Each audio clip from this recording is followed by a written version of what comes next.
भगवान आपका साथ कभी नहीं छोड़े। सच क्या है? बोले वृंदावन बिहारी लाल की, प्रेम से बोली राधे राधे। बोले सदगुरुदेव महाराज की।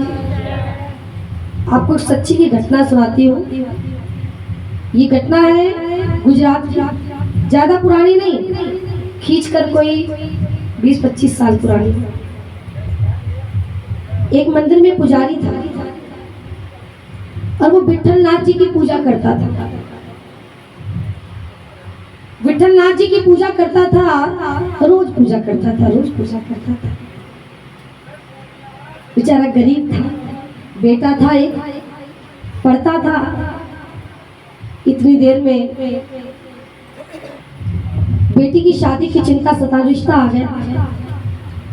बेटे ने कहा पापा मेरी इस महीने पढ़ाई पूरी हो जाएगी, अगले महीने को नौकरी मिल जाएगी तो जिया तिया मैं कर्जा चुकाई उनका। तो उसे काम करो, उसे सेठे को लो पह लिया, उसे सेठे को लो पह लिया पैन ब्याइयो ने। सेठे को लो पैसे लेते पैन ब्याइयो। सेठे ने पर्ची बनाई, प्रेम से बोली राधे राधे। वृंदावन बिहारी लाल की। समझ आवाती की नहीं आवाती? बोल राधे राधे। सेठे को जिस वेले पैसे लेते तो पर्ची से लिखिया कि इन्हें मेरे को इन्ने पैसे लेते। सेठे ने आख्या लाओ पर्ची ले आओ। पंडित ने आख्या महाराज तुसे विश्वास करी पैसे दे आते, मैं विश्वास करी वापस करियो ना। बोलो राधे राधे।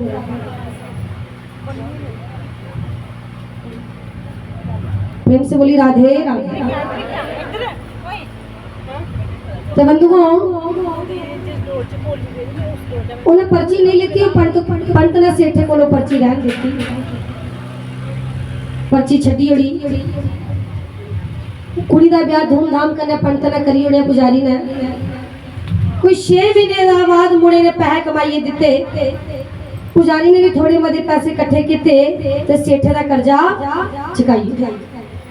जिस वेले कर्जा चुकाया, सेठे ने जिस पर्ची च लिखिया इन्हें मेरे पैसे वापस मोड़ियो ने, ते सेठे दे मने च लालच आया। उन्हें सोचन लग्या कि ये पैसे ने जल्दी मोड़िया, ਇਹਦਾ मतलब ये पंत को बड़े पैसे इन्हें जल्दी वापस करियो। बेचारा पुजारी अनपढ़, जिस पर्ची च लिखे था ना कि इन्हें पैसे लेते दे, ओड़ी पर्ची उसी फड़ाई ओड़ी, क्योंकि वो पर्ची भी सेठे को ही।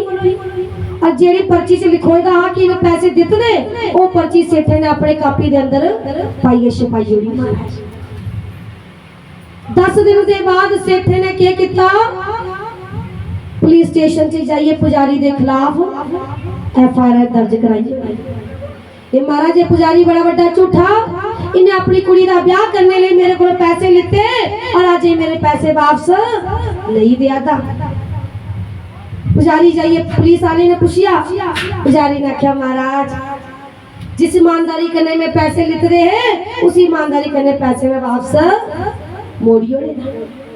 ये झूठ गलाए करदा, पर जिस वेले गरीब बंदा बोलदा तो झूठा ही नहीं। ओदी गल दा यकीन उसे ने नहीं किता, FIR दर्ज होई, उसे ने उसे दी गल नहीं मन्नी महाराज। जिस वेले ओदे घर शमन आईए, जिस वेले ओदे घर शमन पुजिए, जिस वेले वो नोटिस दिखिया, शमन दिखिया, प्रभु दे चरणे च टिकाई गया। प्रभु कुथे गलती हुई है, आज तेरे रोंदे होए तेरे भगते ही थाना दिखण पिया, तेरे होंदे ही प्रभु आज मैं कोर्ट भी जाना पड़ा। ठीक है मालिक तेरी मर्जी, जैसी रजा में रखोगे वैसी रजा में राजी है। ठीक है प्रभु जैसी आपकी इच्छा। बड़ा रोया, बहुत रोया, हे प्रभु तेरे बिना मेरा कोई नहीं, तुझे ही सब बात बताऊंगा। बहुत रोया बेचारा। शमन आ गया था, जमानत होकर बाहर था। कोर्ट दे विच केस चली पिया, डेट आई, तारीख पई, पंत बेचारा चली आया। पुजारी कटघरे से खड़ा करिए रिया, सेठे ने इंजाम लाया, ये वही आदमी है जिसको मैंने पैसे दिए, इसकी बेटी की शादी करवाई और ये देखो मेरे पैसे नहीं दे रहा। बड़े बड़े इल्जाम लगाए पुजारी पर। पुजारी की आंखों से आंसू बह गए। ठीक है, क्या? जज ने पूछा, क्यों पुजारी जी, आपने पैसे लिए हैं? बोले हाँ महाराज, लिए हैं नहीं, लिए थे। 6 महीने के बाद मैंने इसे पैसे वापस दे दिए थे। जज ने पूछा कि गल सुना, जिस वेले पैसे देते होते कोई आहा कोदे सामने पैसे देते, तेरे को कोई गवाह है? पुजारी ने कहा हाँ, मैंने पैसे अपने विठलनाथ के भरोसे दिए, अपने प्रभु के भरोसे पैसे दिए थे, विठलनाथ के भरोसे, वो मेरा गवाह है, विठलनाथ ने देखा है। उसी वेले जज ने नोटिस कटी, जाओ 2 दिन के बाद तारीख है, विठलनाथ को कोर्ट में पेश किया जाए। उसे थोड़ा ना पता विठलनाथ को इंसान थोड़ी ना है, साक्षात भगवान। विठलनाथ के खिलाफ नोटिस चला गया, समन चला गया, जाओ पकड़ कर लेकर। सरकारी नोटिस आ गया, ढूंढने लगे विठलनाथ कहाँ है, विठलनाथ कहाँ है, विठलनाथ कहाँ है? बोले यहाँ तो एक ही विठलनाथ है जो मंदिर में खड़ा हुआ है। मंदिर के चरणों में वो डाकिया जो था ना, उस नोटिस को विठलनाथ के चरणों में रखकर चला गया। इतनी देर में पुजारी भी मंदिर में आ गया और जब प्रभु के चरणों में नोटिस देखा, बहुत हंसा, बहुत हंसा। वाह प्रभु, नी आए नोटिस तुसे किया बचना है, तो भी पुजी प्रभु को उन तुसे फसाया, तो सही फसाया। पूरी रात 2 दिन रोता रहा, पता नहीं क्या होगा, पर विश्वास था मेरे विठलनाथ आएंगे। दूसरे दिन सुबह सुबह जब कोर्ट में जाना है ना, उस दिन पुजारी ने भी नए कपड़े पहने और भगवान को भी नए कपड़े पहनाए। प्रभु हाँ, तुझसे भी जाना हो, पाए लो कपड़े। पुजारी चला गया।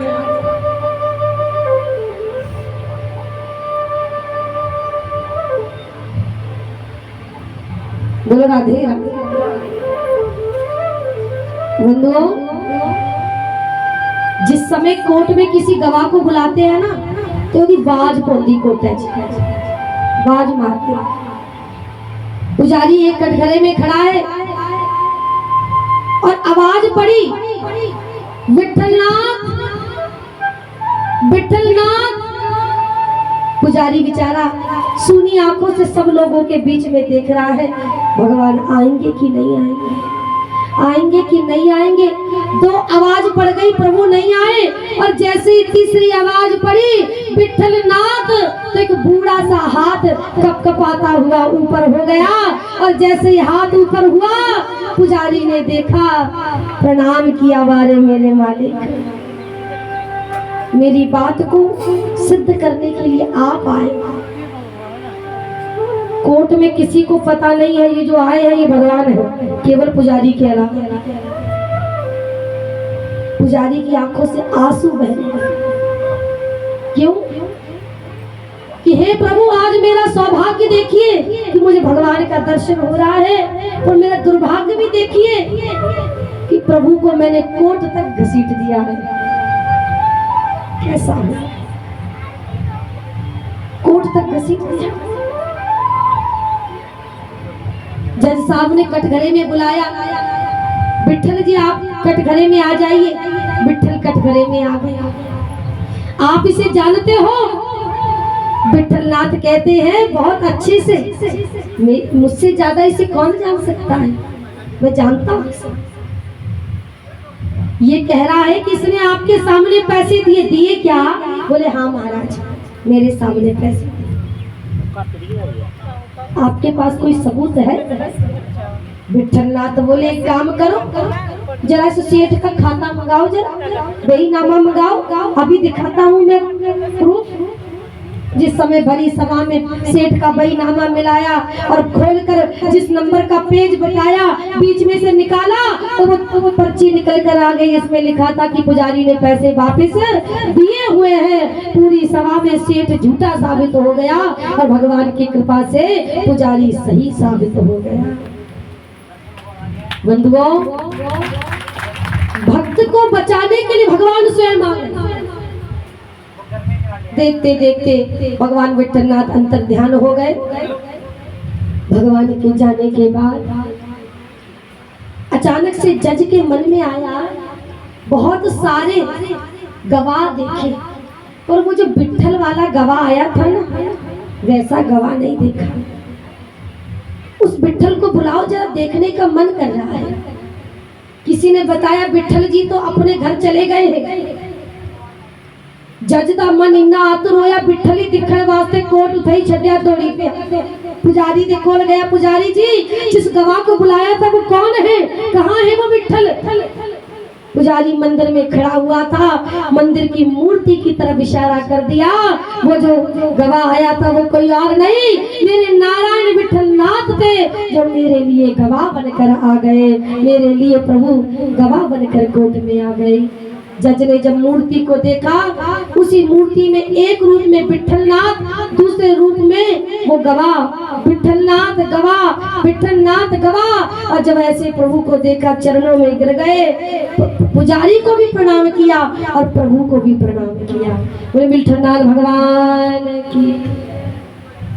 कहने का मतलब केवल इतना, अगर आप सही मायने में भगवान के प्रति झुकते हो, भगवान के भजते हो, तो आपके लिए आज भी भगवान आने को तैयार है। तो उनसे इतना प्यार तो करके देखो, आज भी भगवान भक्त के लिए खड़े हैं। प्रेम से बोलो ना, राधे राधे। दूर की बात नहीं करती, कठुए के पास ही एक परिवार है, छोटी सी बच्ची कन्हैया को अपना भाई बनाकर खिलाती है। उसी अपने कन्या स्वांदी, अपने कन्या उठांदी, और भगवान भी पूरा भाई वाला भाव करते हैं। घर में अकेली थी बिटिया, 7 साल की बेटी थी उनकी। एक दिन की बात है, अपने कन्हैया के साथ खेल रही थी, गलती से सिलेंडर का रेगुलेटर ऑन रह गया। बेटी से कोई गैस खुली रह गई, पता नहीं चला। पड़ोसियों को भी आए कि बदबू आ रही है, लेकिन कहाँ से आ रही है कोई पता नहीं चला। इतनी देर में पता चला,